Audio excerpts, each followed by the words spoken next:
Why did it have to happen to me? What am I gonna do? How could I have been so stupid? Yes, this can happen to you. You can become pregnant. It's not something that can magically escape you. It doesn't just happen to people on soap operas or friends at school or girls that you talk about. It can happen to you. Well, I remember when the doctor told me that I was pregnant, and I was stunned, and I didn't understand how it happened. Well, I mean, I know how it happened, but I just didn't think it would happen to me. I do remember telling my boyfriend, and he was really silent, and then I could tell that he got really scared. And everything was different after that. We had been going out for 6 months, but all along I'd been thinking that I was so grown up, and there I was feeling so stupid. Well, I really wanted the baby. I wanted her, and my parents wanted her. And then I spoke with a counselor, and she brought up reality. And she said, how would I be able to support the baby? Would I be the kind of mother that I wanted to be, or would my mom end up being the baby's mom? And would I be able to go to school? Then one night my boyfriend asked me to think like the baby. I kind of stepped back and opened up to the idea of adoption. The decision has to be yours. You can't do it because that's what your mother wants. You can't do it because you're very close to your grandmother and you don't want to displease her.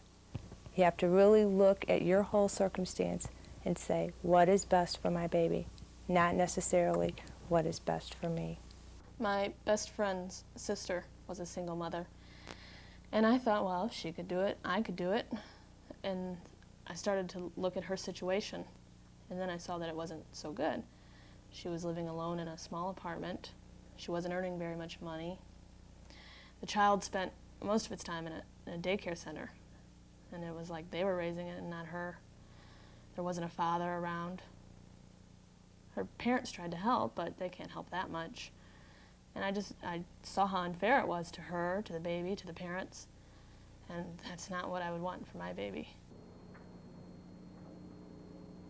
Well, I guess I didn't decide to place her for adoption until I was almost ready to deliver. And I guess I knew it was the right thing to do, but I could never say it. And while I was at the hospital, I got to hold her and feed her.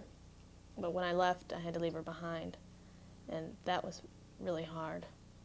I just kept telling myself she's going to have 2 parents that can love her and give her the life that I certainly couldn't give her at 16. When it's time to leave that hospital without the baby, it usually makes them stop and think, do I really want to go through with this? Because this is like the first separation, and it's very difficult. There are other girls who, at the time when legal papers are signed in front of a notary at our office, find that very difficult. The actual sobering effect of signing the papers, the documents with those words, terminating or ending rights, that usually will make someone stop and think, do I want to go through with this? And then, of course, the biggest one would be the court hearing, at which time everything is finalized. And girls will stop a hearing or burst into tears and really decide, is this for me? I think the hardest part was probably signing the final papers. My hand shook really bad, and you probably can't even recognize the signature, and it was really breaking my heart. But I knew it was the right thing to do. Well, when it was all over, things were different. Up to that point, this had been the hardest decision I had to make, and I felt older. I didn't get into the things that my friends were getting into at the time. And it's with me a lot, and I think the hardest time was her first birthday.